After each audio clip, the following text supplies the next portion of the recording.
अस्सलाम वालेकुम व्यूअर। आज मैं आपको एमिट्रिप्टाइलिन के मुतालिक बताता हूँ जो ट्राइसाइक्लिक एंटी डिप्रेसेंट ग्रुप से ताल्लुक़ है। इसका जो केमिकल स्ट्रक्चर है वो 3 रिंग से बना हुआ है, इसलिए इसको ट्राइसाइक्लिक एंटी डिप्रेसेंट कहा जाता है। ये मार्केट में मुख्तलिफ ब्रांड के नाम से आती है, जैसा एमाइलिन है, ट्रेप्टानॉल है और बहुत से नामों से मार्केट में अवेलेबल है। लेकिन इसका जो बेसिक फार्मूला है वो एमिट्रिप्टाइलिन है, ट्राइसाइक्लिक एंटी डिप्रेसेंट। आज मैं आपकी इसकी uses, side effect, contraindication, dose, drug interaction सब कुछ इस वीडियो में मैं आपको बताता हूँ। बिना स्किप करके इस वीडियो को कंप्लीट वॉच करें ताकि आपको पता चले कि ट्राइसाइक्लिक एंटी डिप्रेसेंट जो एमिट्रिप्टाइलिन है इसका यूज़, साइड इफेक्ट सब कुछ किया है, इसके मुतालिक आपको इल्म हासिल। सबसे पहले इसकी यूज़ इसको देखा जाए तो ये डिप्रेशन के लिए यूज़ किया जाता है। जैसे आपको मेंटल डिसऑर्डर हो, डिप्रेशन हो, टेंशन हो, एंजाइटी हो, आपके कारोबार की वजह से, कोई घरेलू मसाइल की वजह से, और जो किसी भी वजह से आपको टेंशन, एंजाइटी हो, टेंशन हो, डिप्रेशन हो, तो इसमें इसका इस्तेमाल है। मेजर जो यूज़ है वो मेंटल डिसऑर्डर है।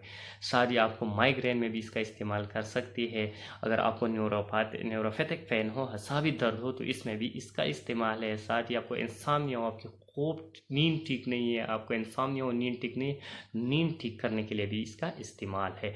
सबसे अहम यूज़ इसमें एक भी है, ये भी है, एक बोनस टाइप ऑफ यूज़ है कि अगर छोटे बच्चे जो रात के वक्त बिस्तर पर पेशाब कर देती है और इसका उम्र 8-9 साल है, तो ठीक नहीं है, पेशाब कर देते, तो इसके लिए आप एक ही गोली 10 मिलीग्राम रात सोते वक्त इस 3 माह तक मुसलसल इस्तेमाल करें।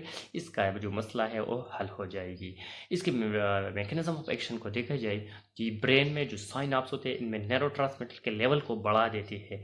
जैसा कि सेरोटोनिन है, नॉन एफिनेफ्रिन है, जब इसके लेवल बढ़ जाते हैं तो इंसान की मूड अच्छा होती है, रिफ्रेश होती है, और जो मेंटल डिसऑर्डर होती है, टेंशन, एंजाइटी, डिप्रेशन, वो ख़त्म हो जाती है। इस एफिनेफ्रिन और नॉन एफिनेफ्रिन की लेवल की बढ़ने से, सेरोटोनिन की लेवल की बढ़ने से इसके साइड इफेक्ट को देखा जाए, और इसमें एक और भी मैकेनिज्म ऑफ एक्शन है कि न्यूरोपैथिक पेन में इस्तेमाल किया जाए। तो न्यूरोपैथिक पेन में ऐसे है कि जो हरामी मगज़ है इसमें एक पोस्टीरियर ग्रे कॉलम होती है, वह एक रिसेप्टर होते हैं जो वह पेन लेकर दिमाग को मैसेज ले जाती है।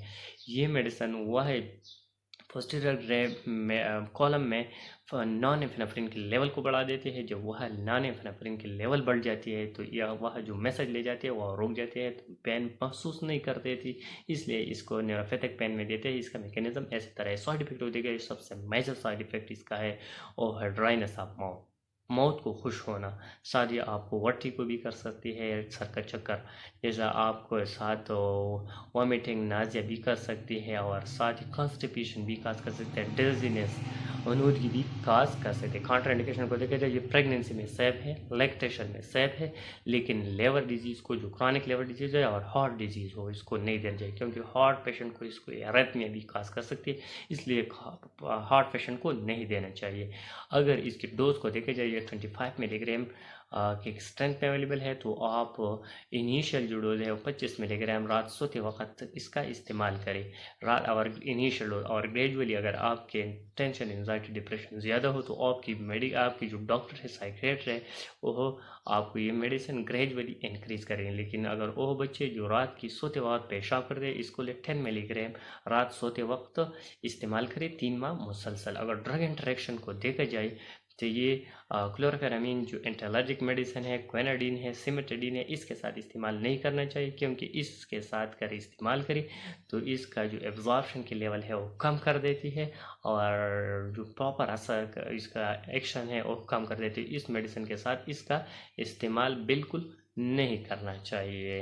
अगर आप ऐसे मेडिसिन इस्तेमाल करें एमिट्रिप्टाइलिन, तो वो अपने डॉक्टर के मशवरे के साथ इस्तेमाल करें, क्योंकि वह एक डिप्रेशन मेडिसिन है, तो ख़ुद इसका इस्तेमाल नहीं करना चाहिए, अपने डॉक्टर के मशवरे के साथ। Thank you for watching.